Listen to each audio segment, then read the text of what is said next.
गौरव पुरस्कार हा खरोखरच अनन्य सन्मान पुरस्कारांमधला एक मानाचा असा हा पुरस्कार आहे। आयुष्यभर ज्यांनी एक उत्कृष्ट कार्य केले आहे, समाजाची सेवा केली, एक मार्गदर्शन केलं आहे, त्यांचा सन्मान करताना आम्हालाही तितकाच आनंद होतोय। आणि ज्यांचा इथे आपण सन्मान करणार आहोत त्या अनेकांना प्रेरणा देणाऱ्या एका रिअल हिरोच्या माता आहेत आणि त्या गेली अनेक वर्ष असे रिअल हिरो या मातीतून तयार व्हावेत याकरता प्रयत्न करतायत। मी विनंती करतो झी मीडियाच्या प्रादेशिक वाहिन्यांचे CEO जगदीश चंद्रा यांना की त्यांनी मंचावरती मान्यवरांना या ठिकाणी निमंत्रित करायचे। सन्माननीय मुख्यमंत्री देवेंद्रजी फडणवीस, त्याचबरोबर मी विनंती करतो आपण शरद पवार साहेब, नितीनजी गडकरी साहेब यांना मंचावरती आणायचे। सुभाषचंद्रजी यांना मी विनंती करतो की या पाहुण्यांना त्यांनी मंचावरती आमंत्रित करायचं।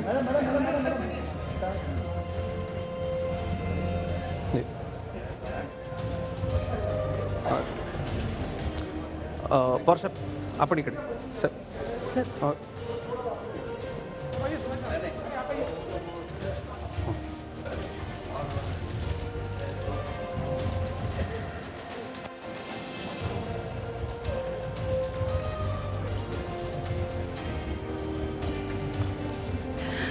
यंदा एका वीरमातेचा सन्मान आपण करतो आहोत। मी वीरमाता अनुराधा गोरे यांना विनंती करते की त्यांनी मंचावर यावं।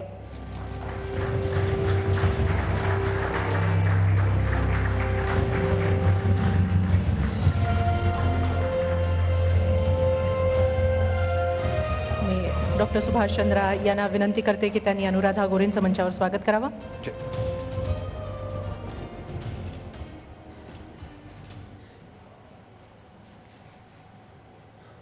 या प्रेरणादायी वीरमातेचा आज आपण या ठिकाणी जीवन गौरव पुरस्काराने सन्मान करणार आहोत। अनन्य सन्मान जीवन गौरव पुरस्कार अनुराधा गोरे यांना आज प्रदान केला जाणार आहे। या प्रेरणादायी वीरमातेच्या कार्यावर आपण एक नजर टाकूया।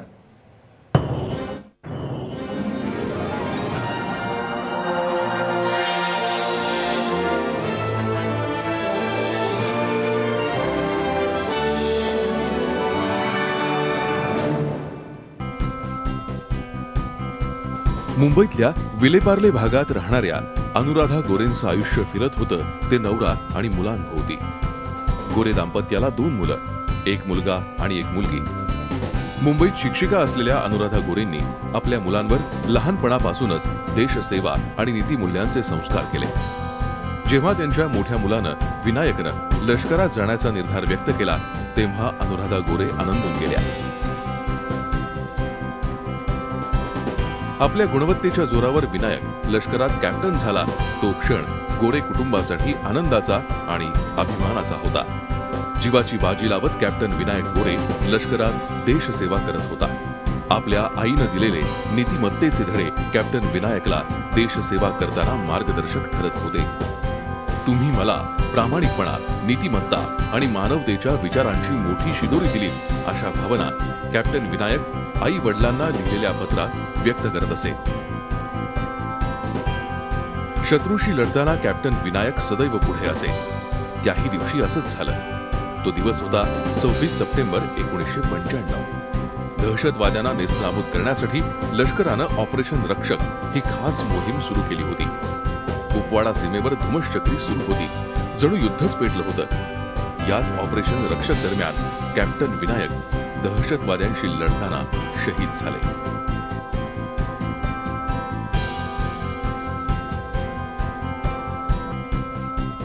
गोरे कुटुंबावर शोककळा पसरली।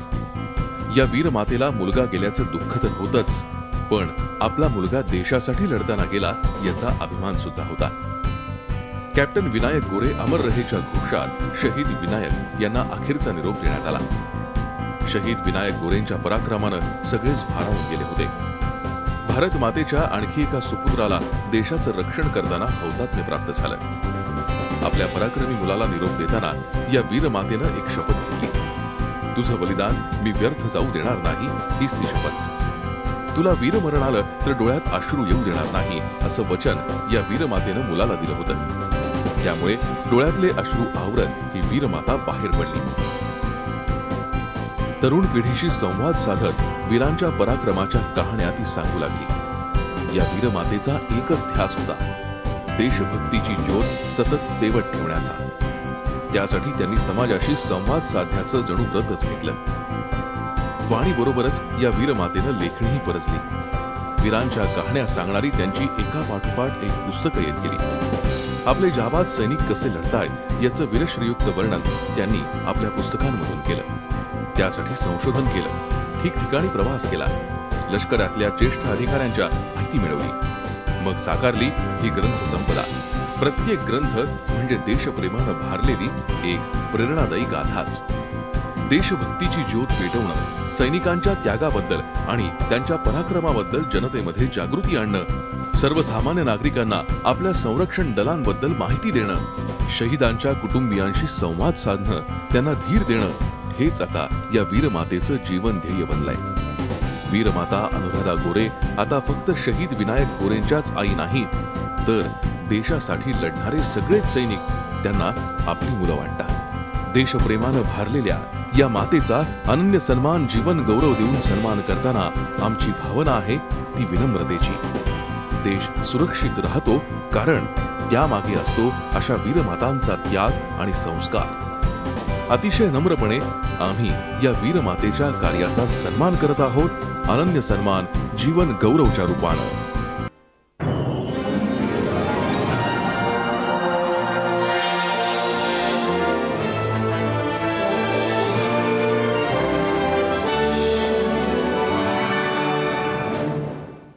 वीरमाता अनुराधा गोरे यांच्या सन्मानानं या ठिकाणी आपण सगळेच भारावून गेलोत.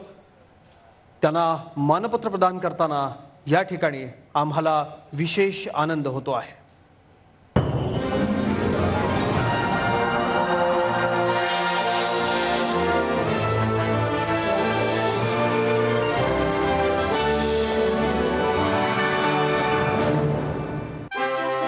तुम्ही आहात आदर्श वीरमाता. तुम्ही घडवलेत देशभक्त पुत्र. तुमच्या कुशीतून मिळतं बाळकडू देशप्रेमाचं, नीतिमत्तेचं, शौर्याचं. तुम्ही पेटवलत देशसेवेचं धगधगतं अग्निकुंड. अनन्य सन्मान, जीवन गौरव प्रदान करताना समाजाच्या वतीनं आम्ही आहोत नतमस्तक.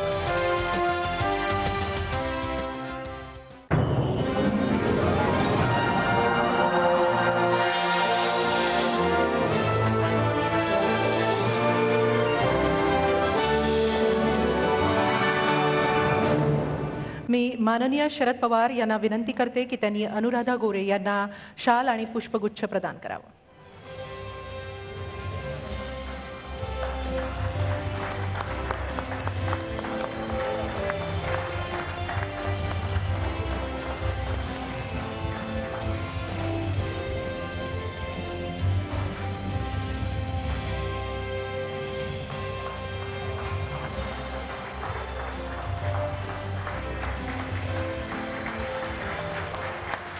मी माननीय मुख्यमंत्री देवेंद्रजी फडणवीस यांना विनंती करतो की त्यांनी वीरमाता अनुराधा गोरे यांना मानपत्र प्रदान करावं.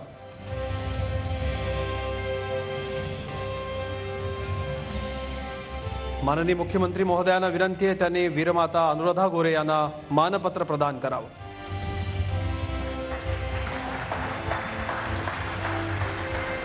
मी माननीय नितीन गडकरी यांना विनंती करते की त्यांनी वीरमाता अनुराधा गोरे यांना अनन्य सन्मान, जीवन गौरव प्रदान करावा.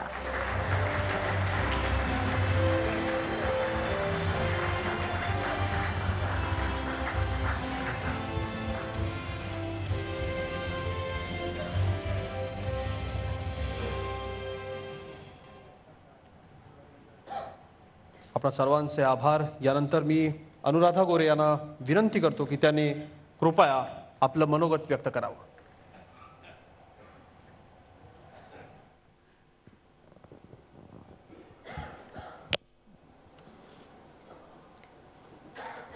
नमस्कार आणि धन्यवाद. डॉक्टर निगुडकर आणि त्यांची झीवाली सगळी टीम, इथे जमलेले सगळे गॅलॅक्सी, कोणाकोणाचं नाव घ्यावं, एकापेक्षा एक एक थोर व्यक्ती, सर्वांनाच मी धन्यवाद देते आणि आभार मानते. डॉक्टर निगुडकरांचा जेव्हा मला प्रथम फोन आला तेव्हा माझी पहिली प्रतिक्रिया होती, बापरे, you are making me bigger than my size. आजही मला खरंच तसं वाटतंय. मी आज काय बोलणार आहे, कसं बोलणार आहे मला माहिती नाही, तरीही मला एवढंच वाटतं की मी फक्त एका वेड्या मुलाची वेडी आई आहे.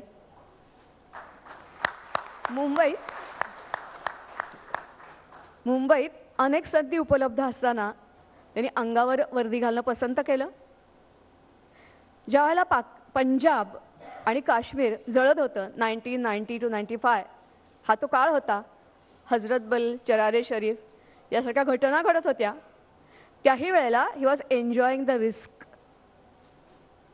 Enjoying the work what he was doing. त्यानंतर अर्थातच त्याच्या 25व्या वाढदिवसाच्या दिवशी जेव्हा जनरल पद्मनाभन यांचा ADC होता तेव्हा त्याने एक पत्र लिहून कळवलं होतं आणि त्याप्रमाणे खरोखरच वयाच्या 26व्या वर्षी त्यांनी शेवटच्या श्वासापर्यंत मातृभूमीची सेवा केली. जेव्हा केव्हा तो सुट्टीवर यायचा तेव्हाही तो म्हणायचा, I am on mission Kashmir. आणि मला वाटतंय जाताना तो आम्हाला सगळ्यांना मोठं करून गेला. तो जात असताना मी त्याला एकच वचन दिलं होतं की मी तुला अननोन सोल्जर होऊन देणार नाही. आणि त्यानंतर माझा सुरू झाला वेगळा जीवनप्रवास. या जीवनप्रवासात मला किती जणांची साथ मिळाली मला काउंट नाही करता येणार. अनेक शाळा, अनेक महाविद्यालयं, अनेक NGOज, राजकीय पक्ष, पुढारी, नेते अनेकांनी मला मदत केली आणि मी या टप्प्यावर येऊन पोचले. मात्र या टप्प्यावर माझा प्रवास संपलाय असं बिलकुल नाही. अजूनही माझी काही स्वप्न आहेत. महाराष्ट्रातल्या नव्हे तर प्रत्येक शाळा आणि महाविद्यालयांपर्यंत मला पोचायचं आहे. स्वातंत्र्योत्तर संग्राम कोणते, कसे खेळले गेले, काय मिळालं, काय गमावलं हे त्यांच्यापर्यंत पोचवायचं आहे. आर्मी, नेव्ही आणि एअरफोर्स याचा करिअर म्हणून बेस्ट ऑप्शन कसा आहे हे त्यांना समजावून सांगायचं आहे. तुमच्या माझ्या प्रत्येकाच्या मनात युनिफॉर्म सर्व्हिस म्हटलं की असतो अपार आदर, कुतूहल, थोडीशी भीती. पण याच्या पलीकडे जाऊन त्यांच्यापर्यंत पोचणं आपल्याला थोडंसं मुश्किल होतं. विनूमुळे मला ते शक्य होतं. आणि अशा प्रत्येकाला मला सांगायचं आहे, मी अनुभवलं आहे अनेक वेळेला की या प्रत्येकाच्या मनामध्ये देशासाठी काहीतरी करायचं असतं आणि तुम्ही हे करू शकता हा आत्मविश्वास मला त्यांना द्यायचा आहे. जे फॉरगॉटन वॉर असं आपण म्हणूया 47 आणि 48 त्याचा अभ्यास सध्या सुरू आहे. 65 ज्याला सावरकर 8वं सोनेरी पान म्हणाले होते त्याच्यावरचंही लिखाण मला करायचं आहे. याच्या पलीकडे जाऊन ज्याच्याबद्दल फारसं काही बोललंच जात नाही ते म्हणजे आर्मीचं ऑपरेशन सद्भावना. बऱ्याच वेळेला एखाद्या आर्मी ऑपरेशनमध्ये कोणीतरी मारलं गेलं त्याच्यावर टीका होते, पण व्हॉट इज ऑपरेशन सद्भावना आपल्याला नसतं माहिती. ते मला माहिती करून द्यायचं आहे. याच्या पलीकडे जाऊन परमवीर चक्र, महावीर चक्र विजेते अशा असंख्य गोष्टी आहेत की ज्या अजूनही आपल्यापर्यंत कोसो दूर आहेत. याची माहिती मला जेवढी जमेल तेवढा करायचा मला प्रयत्न करायचा आहे. आपल्याला पर्यटन माहिती आहे, पण आर्मी, नेव्ही, एअरफोर्स यांच्यातर्फे आर्मी टुरिझम नावाचा एक प्रकार सुरू झालेला आहे. तो नेमका काय आहे तो आपल्याला माहिती नाही. त्याची जमली तर ओळख करून द्यायची आहे. अर्थातच मला खात्री आहे की आत्तापर्यंतच्या प्रवासात तुम्ही जशी मला साथ दिली सर्वांनी तशी ह्याच्या पुढेही मिळेल. याच्या पुढचं काम माझं अधिक सुकर होईल. माझ्या प्रवासाबद्दल सांगताना मला सांगावं लागेल की पॅरलल, खरं तर 2 पॅरलल म्हटलं की 2 लाईन आपल्यासमोर येतात. माझ्या आयुष्यात एकाच वेळेला 4 वेगवेगळ्या लाईनवर मी प्रवास करते. तेवढाच मी तो एन्जॉय करते. पहिल्या माझ्या प्रवासाची जेव्हा सुरुवात झाली तेव्हा विनय गेल्यानंतर बरोबर 1 महिन्यानी मला ठाण्याच्या एका शाळेत बोलवलं होतं आणि पाठोपाठ अखिल भारतीय विद्यार्थी परिषदेच्या 30व्या अधिवेशनातही बोलवलं होतं. तिथून मी लोकांशी संपर्क साधायला सुरुवात केली आणि असं म्हटलं होतं की कमीत कमी 100 शाळात तरी मी जाईन. 100 आकडा मी कधी पार केला माझं मलाच कळलं नाही. शेकडो असंख्य ठिकाणी मी गेले. दुसरा जो माझा लेखनाचा प्रवास झाला त्याचं श्रेय जातं ग्रंथाली आणि गांगल यांना. एका अशाच कार्यक्रमात चेंबूरच्या साहित्य संमेलनात ते मला म्हणले, मॅडम तुम्ही कितीतरी छान आणि वेगळं काहीतरी बोलता, पण तुमच्यानंतर शब्द तुमचे विरून जातील. आणि मग वारस होऊ अभिमन्यूचे मला वाटते मुंबईत राहणाऱ्या मुंबईतल्याच लोकांना मला माहिती नाही आहे की किती मार्टियर्स आहेत. मला वाटते आज यावर्षी मुंबईतला एकमेव परमवीर चक्र विजेता, त्याला जाऊन 30 वर्ष पूर्ण होत आहेत, पण आमच्या मुंबईकरांच्या हे गावीही नाही आहे. मुंबईमध्ये आज मितीला जवळजवळ 30 मार्टियर्स आहेत, त्यांची नावं नाही माहिती आपल्याला. आणि त्याच्यासाठी अर्थातच मी लेखणी हातात घेतली. लेखनाचा प्रवास सुरू झाला. मला आर्मीच्या लोकांपर्यंत पोहोचणं सहज शक्य झालं, कारण आर्मी, नेव्ही, एअरफोर्स हे कुटुंब असतं आणि त्या कुटुंबाचे एक सदस्य म्हणून मला त्यांच्यापर्यंत सहज पोचता येतं, सहज बोलता येतं. माझा जो पुढचा आणखीन एक पॅरल प्रवास आहे तो आहे शिक्षणातला. याचा उल्लेख फारसा केला गेला नाही, पण सत्य हेच आहे की मुलं शाळेत परीक्षेत पास होतात, शिक्षणात नापास होत आहेत. मला वाटते 75 सालापासून मी या क्षेत्रात काम करते. आजही निवृत्तीनंतरही मी पूर्वी कोणे एकेकाळी हुशार मुलांना शिकवणारी हुशार बाई, गोष्टी सांगणारी बाई ही माझी ओळख. मात्र आजकाल स्वयंअध्ययन, वाचन वेग याच्यावर बोलणं मी बंदच केलं आहे, कारण आजकाल कोणालाच हे नको आहे. नामवंत शाळामध्ये सुद्धा मुलांना लिहिता वाचता येत नाही आणि परीक्षेच्या क्रमिक पुस्तकांच्या पलीकडे त्यांना जाता येत नाही, हे सत्य. आणि म्हणून मी अर्थातच त्याही वेळेला मला मदत होते ती माझी संस्था, ज्याच्यामध्ये मी अनेक वर्ष काम केलं, पॉलिटेक्निक विद्यालय असोसिएशन. आजही मी शाळा भरण्याच्या पूर्वी, शाळा सुटल्यानंतर शाळेमध्ये जाते. त्याचबरोबर कधी कधी पुस्तकाच्या बाहेरचं गणित असेल, कधी क्विज कॉन्टेस्ट असेल, कधी गंमत शाळा असेल, किंवा आणखीन काही, कधी स्पीड या वेगावर फक्त कार्यशाळा असेल, कधी स्टोरी टेलिंगवर असेल, आणखीन काही कार्यशाळा, जेणेकरून मुलांना खरोखरी शिक्षण म्हणजे काय, जे प्रश्नोत्तरात बंदिस्त नाही आहे, ते देण्याचा प्रयत्न करते. अर्थात हा अगदी छोटासा प्रयत्न आहे. मला असं वाटते ह्या सगळ्या प्रयत्नात मी मगाशीच म्हटल्याप्रमाणे घरच्यांचा उल्लेख केल्याशिवाय मला राहता येणार नाही. विनूचे बाबा माझ्या पाठीशी खंबीरपणे उभे होते. सुदैवाने मला कोणीही जेव्हा सांगतं की तुम्हाला काही मदत हवी आहे का, आर्थिक मदत आत्तापर्यंत सैनिक कल्याण केंद्राकडे मी बोट दाखवते, कारण विनूच्या बाबांनी मला एकच सांगितलं होतं, काही जरी झालं तरी पैशाच्या भानगडीत पडायचं नाही, ते सगळ्यात वाईट असतं, ते मी पाळते कसोशीने. आणि दुसरं म्हणजे अर्थातच माझी मुलगी, माझा जावई आज इथे आलेला आहे. भारतातला पहिला ग्रीन प्रोजेक्ट जो राजस्थानचा आहे, his company has done it and he was the main engineer over there. Thank you very much doctor Nigudkar, त्यांचे सगळे साथी आणि आपण सर्व, सगळ्यांना मनापासून धन्यवाद. नमस्कार. मी माननीय नितीन गडकरी यांना विनंती करते की त्यांनी थोडक्यात मार्गदर्शन करावं.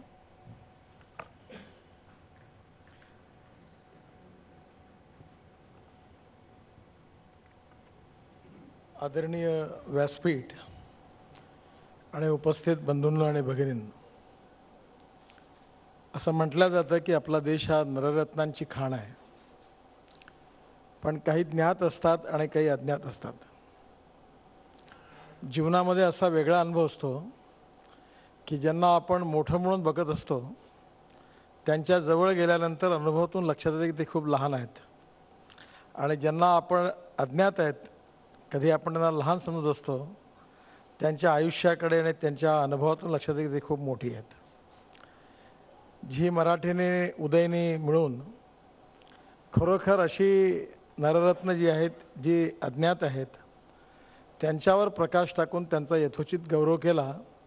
याबद्दल मनापासून मी उदय निरगुडकरांचं आणि झी मराठीचं मनापासून अभिनंदन करतो. आणि अशा खरं म्हणजे ज्यांच्यापर्यंत पोहोचणं देखील कठीण आहे, ज्यांचं नावही कोणाला माहीत होऊ शकत नाही, कार्य तर दूरच राहो, पण त्या सगळ्या लोकांना आपण पुरस्कारित केलं, याबद्दल मनापासून धन्यवाद देतो. नमस्कार.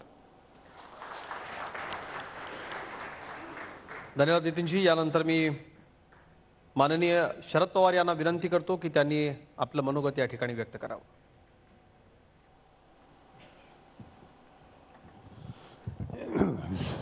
सन्माननीय व्यासपीठ आणि उपस्थित नागरिक बंधू भगिनी, गेल्या काही वर्षापासून झीच्या वतीनं हा उपक्रम सुरू आहे आणि यापूर्वी सुद्धा मला अनेकदा या उपक्रमावर उपस्थित राहण्याची संधी मिळाली. आणि त्याच्यामध्ये समाधान एका गोष्टीचं आहे की जसं आता गडकरींनी सांगितल्याप्रमाणे अनेक ठिकाणी छोट्या मोठ्या गावामध्ये अनेक क्षेत्रामध्ये सर्वस्वपणाला लावून काम करणारे अनेक क्षेत्रातले मान्यवर असतात. त्यांचा परिचय कदाचित त्या परिसरामध्ये असतो पण राज्याला नसतो. आणि म्हणून अशांना समाजाच्या याचा आनंद तुम्हाला मला सगळ्यांना जी आणि त्यांच्या सगळ्या सहकार्यांना मी मनापासून या ठिकाणी धन्यवाद देऊ इच्छितो. आजच आपण बघितलं की काही गावं, काही तालुके, काही परिसर आपल्यापैकी अनेकांना माहिती नसेल. माझी खात्री आहे की एका तरुणाचं आपण काम या ठिकाणी पाहिलं लोहा नावाच्या तालुक्यातलं.